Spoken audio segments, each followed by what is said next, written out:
Welcome to Lesson 1, Basic Networking Concepts, Sublesson 1.2, Physical Network Topologies. In this lesson, we're going to explore different network topologies, but before we do that, we need to talk about some key terminology. The first one that we want to explore is a node. A node is anything connected to the network, usually a computer, but it could be a printer, scanner, or another device with network connectivity. A segment is any portion of the network that is separated by a switch, a bridge, or a router from another part of the network. The backbone is the main cabling of the network that all the individual segments connect to. Usually, the backbone is capable of carrying more information than individual segments alone. A topology. The topology is the fashion in which each node is physically connected to the network. These devices as a whole usually create a structured model. The first topology we're going to talk about is the bus topology. A bus topology is where each node is daisy-chained or connected one right after the other along the same backbone. We used to use this topology a lot with coaxial cables, but it was eventually replaced by 10^-T twisted pair. Information sent from a node travels along the backbone until it reaches its destination node. For instance, if the first computer wanted to talk to the last computer in line, that communication would have to go from the first computer through all the intermediary computers to get to the last computer in the line. Obviously, if there's a break in the network, somewhere between that first and last computer, all communications would stop. The next topology is the ring topology.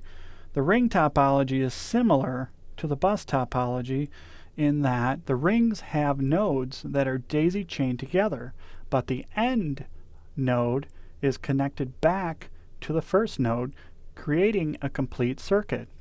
Each node takes turn sending and receiving information through the use of a token. That information travels around, and you guessed it, a ring. Only the node with the token is allowed to send the data. All the others must wait for the token to come to them. This technology was traditionally used in token ring and FDDI or FDDI technology. You will still see this technology in some service providers today, but you won't find it in a local area network. The next network topology we're going to talk about is the star topology. In a star network, each node is connected to a central device called a hub or a switch. This hub or switch takes the signal that comes from any node and passes it along to the other nodes in the network. Now, in this traditional design, the length between the hub and the node is dictated by the Ethernet standard. There is an additional topology called an extended star topology that adds a repeater between the hub or switch and the spoke or node on the spoke to extend the maximum transmission distance. These designs have several benefits. First, new stations can be added quickly, and second, a single failure won't bring down the entire network like it will in a bus or a ring topology. The next topology that we're going to talk about is a mesh topology. In a mesh network, each node is connected to every other node. It provides great redundancy, but it also adds a lot of complexity. For that reason, we don't find this used in a lot of today's network.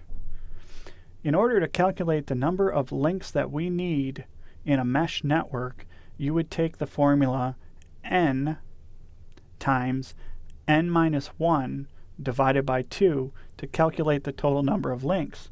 So in this scenario, we have 4 nodes. So we plug that in for 4 times 4 minus 1, 3, which is 12, divided by 2 comes up with 6 links. As you can see, as you scale this out to 10 nodes or 100 nodes, it becomes quite complex. Sometimes we see a partial mesh used in WAN connections today for redundancy. The final network topology I'd like to talk about is spine and leaf topology. I don't believe this topology is covered in the exam, but I would feel remiss if I didn't mention it to you because it's an up-and-coming technology in the data center space. In this topology, each leaf node is connected to each spine node in a redundant manner, forming a topology in which information only has to travel a maximum of 2 hops to reach its destination. So, if I want to send information from this host to the other side of the network, I only have to go 1, 2 hops.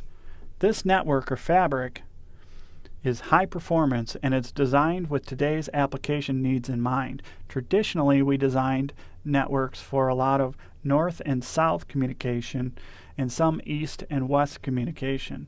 So that north and south communication would be servers talking to end users. Today, we have a lot more east-west conversation, which is servers talking to other servers in the data center.